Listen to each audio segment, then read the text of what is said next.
अंशुल कुमार जी मंगलम परिवार आज के आहारदानकर्ता परिवार हैं, जो कि पिछले दिनों से आहारचर्या का इंतजार कर रहे हैं, लगभग सागर से इंतजार कर रहे हैं कि इनके यहाँ कब आहारचर्या होगी।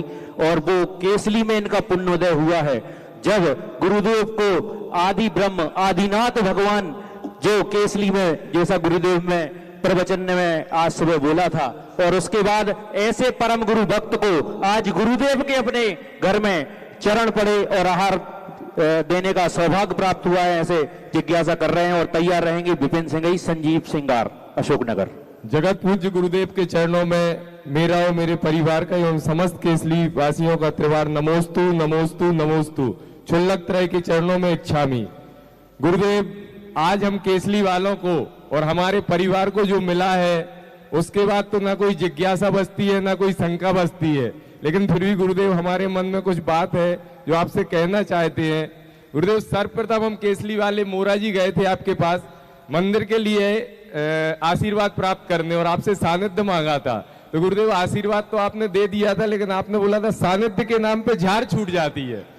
फिर गुरुदेव दोबारा हमने ये कहा कि हम ऐसा क्या करें, अपना पुण्य कैसे बढ़ाएं कि हमारे पुण्य रूपी बारिश से वो झाड़ शांत हो जाए और आपका सानिध्य हम सभी को प्राप्त हो जाए।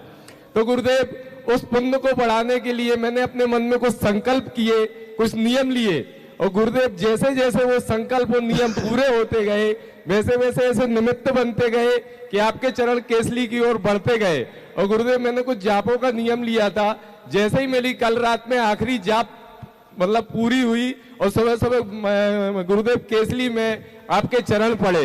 बस गुरुदेव, हम केसली वालों की और हमारे परिवार की यही जिज्ञासा है और यही है कि आपका आशीर्वाद जन्म जन्म तक हम लोगों पे बना रहे। नमोस्तु गुरुदेव। यही तो विशेषता है। अब तुम उल्टा नियम ले लेते कि महाराज जी आ जाएंगे तो हम 1.25 लाख जाप करेंगे, आ जाएंगे तो। और तुम सुनो, तुमने क्या किया, यही सम्यक नीति है। आने के लिए किया कि हम माला फेरते हैं और हमें विश्वास है कि हमारी माला से महाराज आएंगे, पर थोड़ा अंतर नहीं। एक व्यक्ति फल मिलने के बाद देगा तो वो रिश्वत है, और एक व्यक्ति फल लेने के पहले देता है तो वो दान है और भेंट है, समर्पण है। हमें ऐसा करना है तो यही तो हो जाता है। अपने ऊपर विश्वास रखना चाहिए कि हमारी स्थिति, हमने ये संकल्प किया है तो हमारा कार्य होगा ही होगा। तो ऐसी तुम्हारी भावना थी, सबकी भावना थी। केसली वाले बहुत आए, प्रातः काल मैंने सब कुछ बता दिया, और केसरी का सारी वो झाड़ वाली बात भी कह दी और उद्धार वाली बात भी कह दी। और भगवान, ऐसा होता है, उस चीजों का ऐसा पुण्य की विकृति बन जाती है। अब यहाँ देखो, अब मूर्ति तो बहुत अच्छी है, लेकिन मूर्ति के योग्य वो मंदिर नहीं है, वो स्थान नहीं है। अब मूर्ति का आकर्षण तो जो एक बहुत बड़ी चीज बन जाती है। तो हमने कहा था ना प्रातःकाल कि यदि मूर्ति में, व्यक्ति में, पहलवान में पूरी ताकत हो, बहुत ताकतवान हो, लेकिन उसके हाथ पैर बांध दिए जाए तो फिर क्या होगा? वो ताकत नहीं। यही स्थिति वहां की है। वो ठीक है, मूर्ति अच्छी है, लेकिन वो चारों तरफ से जिस ढंग से बंधी हुई है, जिस ढंग से है वो, और आप देखना उस मंदिर के आसपास जितने हैं, ज्यादातर खंडहर ज्यादा है। अभी मैंने देख गया तो मैंने चलो देखे तो सही, चारों तरफ वहां रहने वाला व्यक्ति पनपेगा नहीं, रह जाएगा, गुजारा चल जाएगा, लेकिन जो स्थिति बनना चाहिए वो नहीं पनप सकती। एक मकान पीछे था, वो देखा, मैंने पहले पूछा, मैंने इस मकान वाला कहीं है कि नहीं, तो उन्होंने कहा जब स्थिति विपरीत थी उन्होंने वहां से आगे चले गए, उठ गए, आज भी बहुत समृद्ध हो गए। और उस समय जब वहां रहे तो वो कुछ भी नहीं कर पाए। तो ये स्थान का, हमारे यहाँ 5 प्रत्यय होते हैं, द्रव्य, क्षेत्र, काल, भव और भाव। इन 5 में से एक भी कम है तो वो अपना प्रभाव दिखाएगा।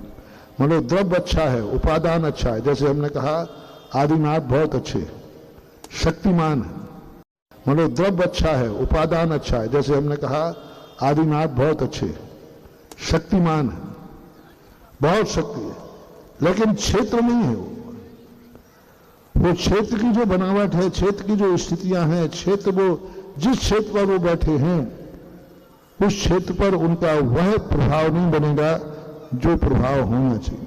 काल, अब वही चीज जो काल है, किसी काल में जैसे अपन पर्व के दिन बोलते हैं, अष्टमी चौदस बोलते हैं, अब पर्व के दिन का काल काली होता है। जैसे पूज्यवर समंत कुंदकुंज स्वामी ने कहा कि बीज होता है, बीज चोखा है लेकिन खेत खोटा है, तो बीज सही है, बीज में कोई कमी नहीं है, लेकिन खेत खोटा है।